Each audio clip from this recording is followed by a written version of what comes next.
So if you're a student, I'm willing to bet that AI tools like ChatGPT are already a big part of your life. But here's the real question. Are you using it to actually learn, or are you just using it to get stuff done faster? There's a massive difference, and today we're going to break down exactly how you can turn this thing from just a shortcut into a seriously powerful study partner. Look, it's so tempting to just see AI as this magic button, right? You press it, and boom, your assignment is done. But when we lean on it too much, we can accidentally skip the most important part of the whole process, the actual learning. It's a really common trap, but hey, it's one we can totally sidestep. All right, let's be real for a second. How are you really using it? Is it for a quick copy-paste here and there, or are you getting it to write whole paragraphs from scratch? Just, recognizing that habit, that's the very first step to making this amazing tool work for you instead of against you. Okay, this right here, this is the most important mindset shift you can possibly make. Stop thinking of AI as a shortcut to the answer. Instead, start treating it like a study partner that's there to help you genuinely understand the material. I'm telling you, this one little change in perspective will completely transform how you learn. So to really make that shift, we first have to get a handle on what this tool actually is. And the key?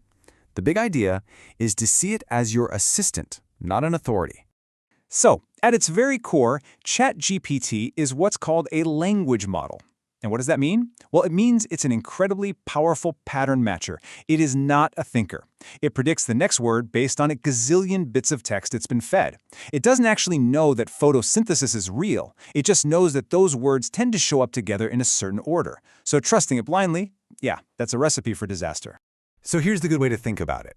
It is an assistant that helps you brainstorm and get your thoughts in order. It's a great starting point for ideas, but it is not an authority. It's not a source of absolute truth, and it is definitely not a fact checker. You are always the one in charge of your work.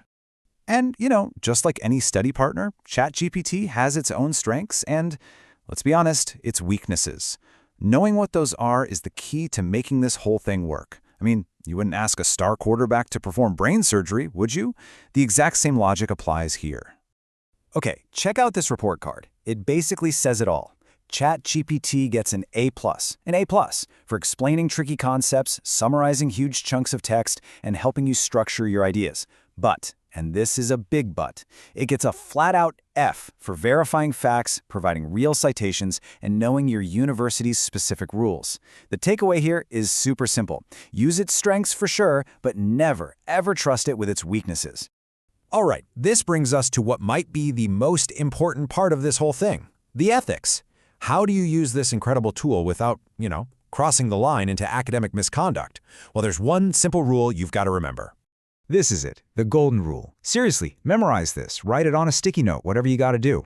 The AI is there to be your sounding board, your tutor, your brainstorming buddy. It helps you think, but, and this is the key, when it's time to put words on the page for that assignment, you do the writing. The final answer must always, always be yours. So what does that actually look like day to day? Well, it's totally fine to ask it to explain a tough topic in a different way, or to help you rephrase a sentence that just sounds clunky, or even to generate a possible outline to get you started. What absolutely crosses the line is submitting work it wrote for you, or using the fake references it sometimes just makes up out of thin air. That's the bright red line between using a tool responsibly and just plain cheating. Okay, finally, let's talk about how you actually talk to your new study partner. Because the quality of the help you get, it's directly tied to the quality of the questions you ask. Vague questions will always get you vague answers. Just look at the difference here. A bad prompt versus a good one, it's night and day. Explain photosynthesis is frankly lazy, and you're just going to get a generic wall of text. But a good prompt gives it context. You're telling it who the audience is, what kind of language to use, and maybe even what format you want. And here's the cool part. This doesn't just get you a better answer from the AI, it forces you to think way more clearly about what you actually need to know. And really, that's the secret sauce right there. The very act of crafting a good, specific prompt is an act of learning. It forces you to pinpoint the exact gaps in your own understanding.